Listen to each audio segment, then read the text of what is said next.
بسم اللہ الرحمن الرحیم عن عمر بن الخطاب رضی اللہ تعالی عنہ قال سمعت رسول اللہ صلی اللہ علیہ وسلم یقول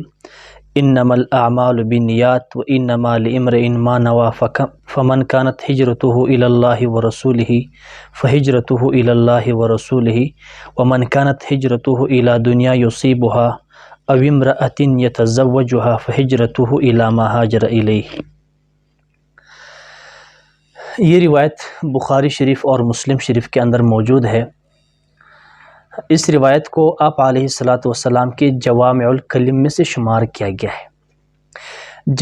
جوامع الکلم کا مطلب یہ ہے کہ الفاظ مختصر ہو لیکن ان کے معنی زیادہ ہو، ان کے مفاہیم، ان کے مطالب زیادہ ہو۔ یہ حدیث بھی آپ علیہ الصلاۃ والسلام کے ان احادیث مبارکہ میں سے ایک حدیث ہے جن کے الفاظ تو کم ہیں، تھوڑے ہیں، لیکن ان کے معنی بہت زیادہ ہے۔ محدثین نے اور ائمہ نے اس حدیث کو دین کا ایک تہائی حصہ قرار دیا ہے کہ دین کا ایک تہائی حصہ اس حدیث کے اندر مضمر ہے، چھپا ہوا ہے۔ بعد الاصل یہ ہے کہ ہمارے اسلام، شریعت اور اسلامی تعلیمات، ان کے اندر نیت کو ایک بہت بڑی اہمیت حاصل ہے۔ نیت بہت بڑی امپورٹنٹ چیز ہے شریعت اسلامیہ میں۔ اس حدیث کے اندر ہجرت یعنی ان کے شان ورود کو اگر ہم دیکھ لیں، ہجرت جیسا مقدس عمل، یعنی مہاجرین صحابہ جو مکہ سے مدینہ ہجرت کر گئے، ان کی کتنی بڑی فضیلتیں احادیث میں وارد ہوئی ہے۔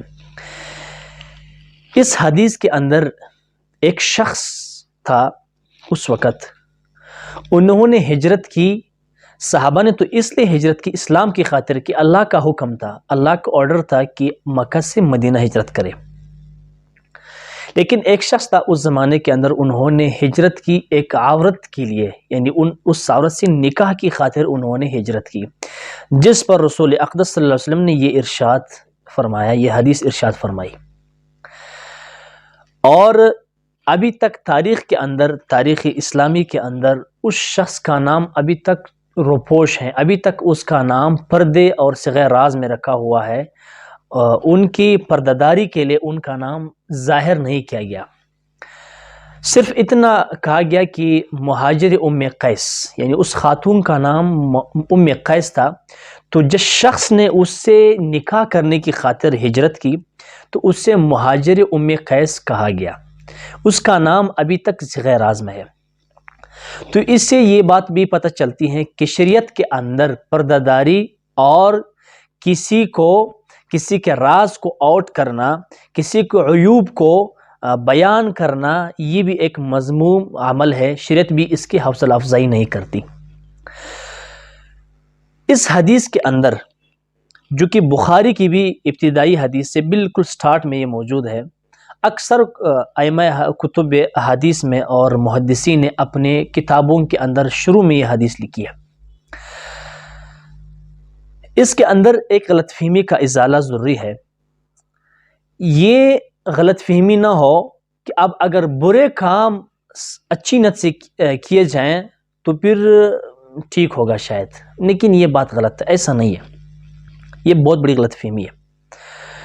شریعت کے اندر جو کام بے نفس ہی، جو عمل بے نفس ہی برے ہیں یا ان کے شریعت حوصلہ افزائی نہیں کرتی، تو اچھی نیت سے کرنے کے بعد بھی وہ اعمال ویسے کے ویسے رہتے ہیں، ان کے حیثیت وہی ہے جو شریعت نے بتلائی ہے۔ لیکن یہ ایک اور خطرناک بات ہوگی، شاید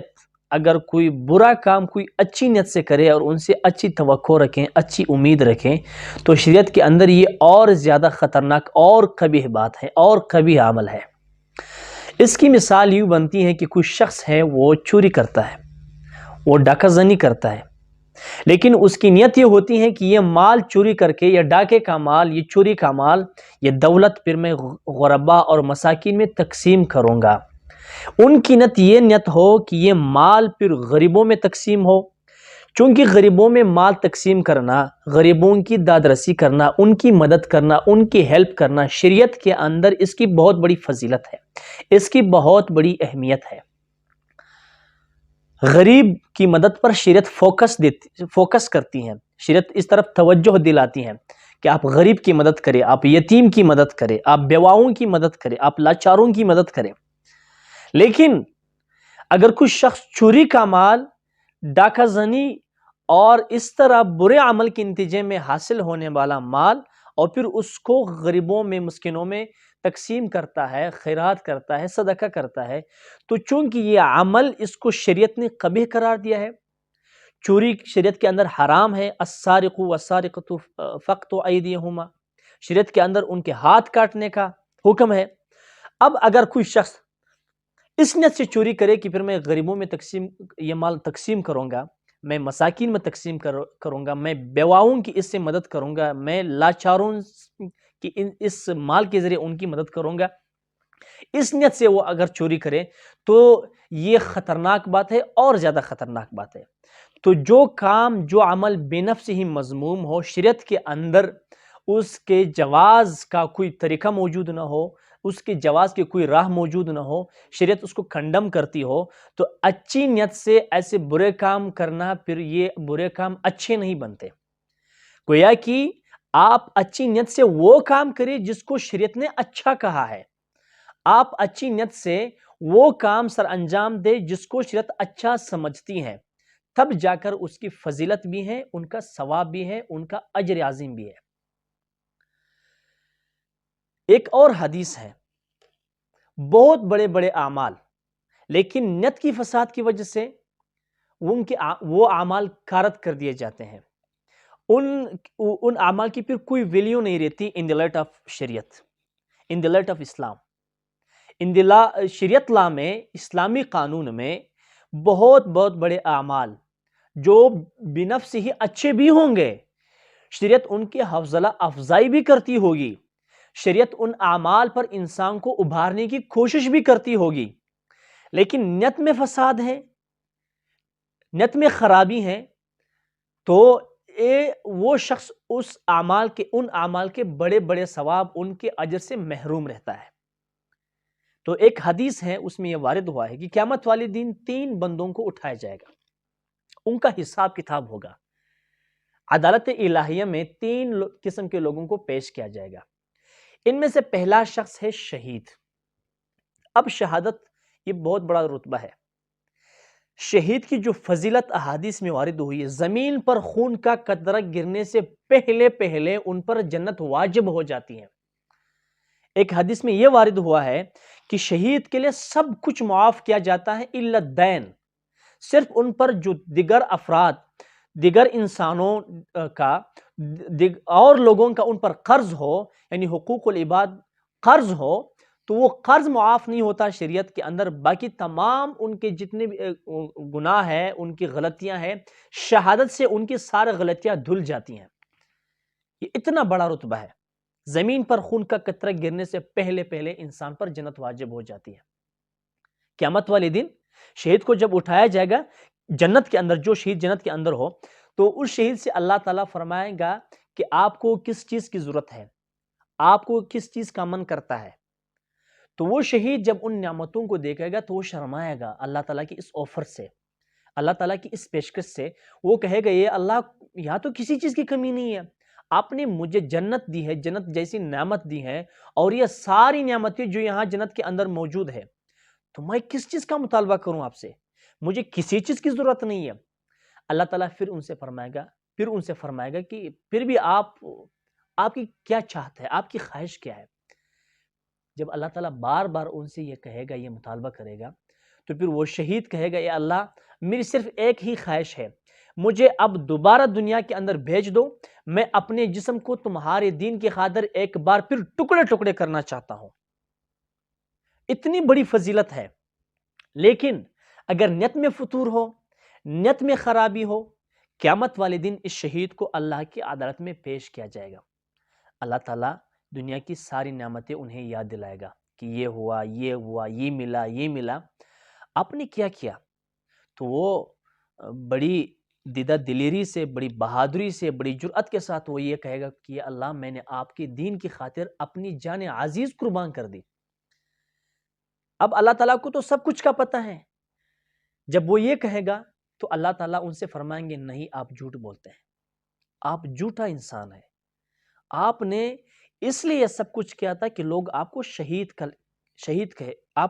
کہیں گے، آپ اس لیے آپ نے سب کچھ کیا تھا کہ آپ کو بہادر کہلایا جائے گا، یہ سب کچھ اس لیے آپ نے کیا تھا کہ لوگ آپ کو بہادر کہیں، آپ کو غیرت مند کہے، اور دنیا کے اندر یہ سب کچھ آپ کو مل گیا، آپ کو بہادری کا لقب بھی ملا، آپ کو جرأت اور غیرت کا لقب بھی مل گیا، تو جس کے لیے آپ نے یہ عمل سر انجام دیا تھا اس کا صلہ آپ کو اسی دنیا میں مل گیا، یہاں آپ کے لیے کوئی صلہ نہیں ہے، پھر اس کو جہنم کے اندر ڈالا جائے گا۔ تو ایک طرف اتنی بڑی فضیلت شہادت کی اور شہید کی، دوسری طرف جب نیت میں فطور ہو تو یہ بالکل اس کی بالکل ویلیو نہیں ہے، اس کی بالکل قدر نہیں اللہ کے ہاں۔ دوسرے نمبر پر عالم، علماء کی کتنی بڑی فضیلتیں ہیں، اللہ کے رسول نے فرمایا العلماء ورثۃ الانبیاء، علماء یہ انبیاء کے وارث ہیں، یہ انبیاء کے سکسیسر ہیں، اتنی بڑی فضیلت۔ اور احادیث میں یہاں تک وارد ہوا ہے کہ عالم بہت سارے ایسے جہنمی جن پر جہنم کی آگ واجب ہے، جہنم کی سزا واجب ہے، ایک عالم کی سفارش سے ان کو جنت میں داخلہ دیا جائے گا، ان کو جہنم سے بچا کر جنت میں بیچ دیا جائیں گے، حدیث میں یہ بھی موجود ہے۔ لیکن اس عالم کو اٹھایا جائے گا، اللہ تعالیٰ ان کو ساری نعمتیں یاد دلائے گا، پھر ان سے کہے گا کہ آپ نے کیا کیا، پھر وہ کہے گا کہ میں نے علم حاصل کیا، پھر آپ کی دین کی خدمت کی، آپ کی دین کی خاطر میں نے یہ کیا، یہ مشقتیں اٹھائیں، یہ اٹھائی، یہ کیا، وہ کیا۔ اللہ تعالیٰ ان سے فرمائیں گے نہیں آپ جھوٹ بولتے ہیں، آپ جھوٹا ہے، آپ نے یہ سب کچھ اپنی واہ کے لیے کیا تھا، اور آپ کو وہ سب کچھ دنیا میں مل گیا، آپ نے یہ سب کچھ اس لیے کیا کہ لوگ آپ کو عالم کہیں، آپ کو مولانا کہیں، اور دنیا میں لوگوں نے آپ کو مولانا بھی کہا، آپ کو عالم بھی کہا، آپ کو مفتی بھی کہا، جو کچھ آپ چاہتے تھے، جو آپ کی خواہش تھی دنیا میں، وہ سب کچھ آپ کی خواہش کے مطابق آپ کو مل گیا، اب یہاں پر آپ کا حصہ نہیں ہے، آپ کے لیے یہاں صلہ نہیں ہے، آپ کے لیے اجر و ثواب نہیں ہے، پھر اس کو جہنم کے اندر ڈالا جائے گا۔ پھر سخاوت، اس پر شریعت کتنا فوکس کرتی ہے، مال خرچ کرنے میں، مال خرچ کرو، مال خرچ کرو، اللہ کے راہ میں مال خرچ کرو، کتنی بڑی بڑی فضیلتیں وارد ہوئی ہیں۔ لیکن اگر کسی شخص کی نیت میں فتور ہے، اس کی نیت میں خرابی ہے، اس کی نیت میں فساد ہے، وہ دنیا کے اندر صدقہ بھی کرتا ہے، خیرات بھی کرتا ہے، یتیموں، بیواؤں اور لاچاروں کا خیال بھی رکھتا ہے، ان کی دادرسی بھی کرتا ہے، سیلاب زدگان، زلزلہ زدگان اور دیگر مصیبتوں میں پھنسے ہوئے لوگوں کی مدد بھی کرتا ہے، ان کی دادرسی بھی کرتا ہے، ہر طرح سے اپنے مال سے ان کی مدد کرتا ہے، لیکن ان کی نیت میں فتور ہے، ان کی نیت میں خرابی ہے، ان کی نیت میں فساد ہے۔ قیامت والے دن جب ان سے پوچھا جائے گا کہ آپ نے کیا کیا، وہ یہی کہے گا کہ اللہ آپ کی رضا کی خاطر اتنے مال خرچ کیے، اتنے لوگوں کو میں نے راشن خرید کر کے دیا، اتنے لوگوں کو میں نے یہ دلوایا، اتنے غریبوں کی میں نے مدد کی، کتنے بیواؤں اور کتنے یتیموں کی میں نے کفالت کی۔ اللہ تعالیٰ ان سے کہیں گے کہ نہیں آپ جھوٹ بولتے ہیں، یہ سب کچھ آپ نے اپنی واہ کے لیے کیا، اس لیے کیا کہ لوگ آپ کو سخی کہیں، اور آپ کو دنیا کے اندر لوگوں نے سخی کہا، جس کے لیے آپ نے یہ سب کچھ کیا وہ دنیا میں اس کا صلہ آپ کو مل گیا، اب یہاں پر آخرت کے اندر آپ کے لیے کوئی صلہ نہیں ہے، پھر اس کو جہنم کے اندر ڈالا جائے گا۔ اب آپ خود اندازہ کر لیں، یہ تین بڑے اعمال، یہ تین بڑے لوگ جن کی بے شمار فضیلتیں احادیث میں وارد ہوئی ہے، جن کے بے شمار فضائل ہیں، لیکن ان کی نیت کے فتور کی وجہ سے ان کے بڑے بڑے کارنامے، بہت بڑے بڑے اعمال یہ ختم، یہ زیرو ہو گئے، ان کو اکھارت کر دیے گئے، کیوں؟ نیت میں فتور تھا۔ لیکن نیت صاف ہو، نیت صاف ہو، ایک کھجور بھی اگر کوئی انسان اللہ کی راہ میں خیرات اور صدقے کی نیت سے کسی کو دیتا ہے تو اس کا ایک پہاڑ کے برابر، اس کے بہت بے شمار ان کو ثواب ملتا ہے، ان کو اجر ملتا ہے۔ تو یہ بہت اہم ہے کہ ہم کوئی بھی کام کریں، اس میں سے پہلے ہماری نیت کی اصلاح ہو چاہیے، اس میں ہماری نیت کی فساد، ہماری نیت کی اصلاح پر فیصلے ہوتے ہیں۔ اگر نیت صاف ہو تو چھوٹا عمل بھی اللہ تعالیٰ ان کا بڑا اجر دے گا. لیکن نیت میں فطور ہو، نیت میں خرابی ہو تو بڑے سے بڑے اعمال کا بھی صلہ 0/0 ملے گا، 0/0 ملے گا. کوئی ویلیو نہیں اللہ کے ہاں، چونکہ اللہ ہمارے اعمال کا محتاج نہیں ہے. اس لیے اللہ کے رسول نے فرمایا انما الاعمال بالنیات، تمام اعمال کا دار و مدار نیت پر موقوف ہے. نیت ٹھیک ہو، نیت صاف ہو، نیت اچھی ہو تو چھوٹا عمل بھی ان کا ثواب زیادہ ہوگا. لیکن نیت میں خرابی ہو، نیت میں فساد ہو تو بڑے سے بڑا عمل بھی اکارت کر دیا جائے گا.